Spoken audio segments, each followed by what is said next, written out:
Hi friends, பூச்செடிகளுக்கு நம்ம வீட்டில் கிடைக்கக்கூடிய பொருட்களை வச்சு எப்படி உரம் தயாரித்து கொடுக்கலாம் அப்படின்றத தான் பார்க்க போகிறோம். வாரத்தில் 4 வாரங்கள் இருக்குது. இந்த 4 வாரத்தில் நீங்கள் ஒவ்வொரு வாரமும் ஒவ்வொரு விதமாக உரங்களை நீங்கள் கொடுத்துட்டே வரலாம். முதல்ல நம்ம காய்கறி தோல் வேஸ்டேஜை எடுத்துக்கலாம். இந்த காய்கறி தோல் வேஸ்டேஜை நல்லா க்ளீன் பண்ணி வாஷ் பண்ணி எடுத்துகிட்டு நீங்கள் மிக்ஸி ஜாரில் இதை கொரப்பாக விழுதாக அரைச்சிக்கலாம். இந்த விழுதோட புளிச்ச தயிர் 1 ஸ்பூன் அளவு, அப்படி தயிர் இல்லைன்னா இட்லி மாவு இருந்ததுன்னா, புளிச்ச மாவு இருந்ததுன்னா அதையும் நீங்கள் 1 ஸ்பூன் அளவு மட்டும் இது கூட சேர்த்துக்கலாம். அடுத்ததாக வெல்லம் இருந்ததுன்னா அதையும் நீங்கள் ஒரு 1/2 ஸ்பூன் அளவு இந்த விழுதோட சேர்த்துக்கலாம். நல்லா கலந்து இந்த விழுதை வேர்பகுதியை கொஞ்சம் தள்ளி நீங்கள் இதை உரமாக கொடுக்கணும். எந்த உரம் கொடுத்தாலும் நம்ம வேர்பகுதியை விட்டு கொஞ்சம் தள்ளி தான் கொடுக்கணும். வேர்பகுதியில் இருக்க மண்ணை கிளறி விட்டு இதை கொடுங்க. ரொம்ப ஆழமாக கொடுக்கணும் அப்படின்ற அவசியம் கிடையாது.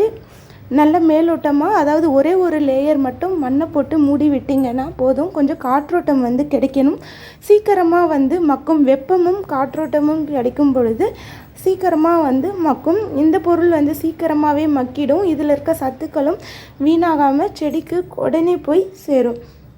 அடுத்ததாக பார்த்தோன்னா தலைச்சத்து, நைட்ரஜன் கண்டிப்பாக அவசியம். அதுக்காக நம்ம தோட்டத்தில் இருக்கக்கூடிய காய்ந்த இலை சருகுகள், பூக்கள், அடுத்ததாக தண்டு பகுதி, வேர்பகுதி, இதை எதையுமே நீங்கள் வீணாக்காமல் நல்லா காய வச்சு எடுத்துக்கோங்க. இதையும் ஃபைனாக பவுடர் செஞ்சுக்கலாம். கையில் நொறுக்குனா கூட நல்லா நொறுக்கி நல்லா பவுடர் செஞ்சு எடுத்துக்கோங்க. இதையும் நீங்கள் அடி உரமாக கொடுத்துட்டு வரலாம்.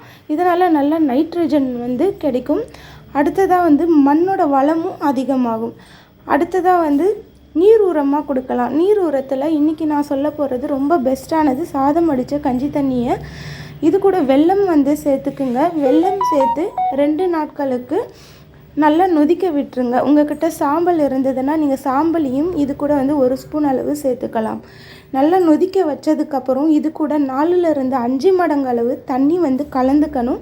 கலந்து நீங்கள் பூச்செடிக்கு இதை அடி உரமாக ஊற்றும் பொழுது நல்ல சத்து கிடைக்கும். செடிக்கு நல்ல சத்து கிடைச்சி நல்ல வேகமான வளர்ச்சியில் செடி வளரும். தேங்க்யூ.